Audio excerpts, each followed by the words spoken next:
بسم اللہ الرحمن الرحیم۔ اللہ کے نام سے شروع جو بڑا مہربان نہایت رحم والا ہے۔ رسول اللہ صلی اللہ علیہ وآلہ وسلم نے فرمایا، حضرت عبداللہ بن سعد رضی اللہ تعالیٰ عنہ نے فرمایا، میں نے رسول اللہ صلی اللہ علیہ وآلہ وسلم سے سوال کیا، کون سی چیز افضل ہے، گھر میں نماز پڑھنا یا مسجد میں نماز پڑھنا؟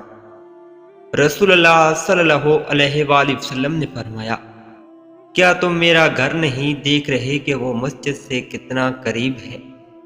مجھے مسجد میں نماز پڑھنے سے اپنے گھر میں نماز پڑھنا زیادہ پسند ہے، سوائے اس کے کہ فرض نماز ہو۔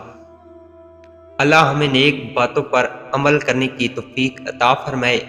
ویڈیو اچھی لگی ہے تو لائک اور شیئر کریں۔ السلام علیکم۔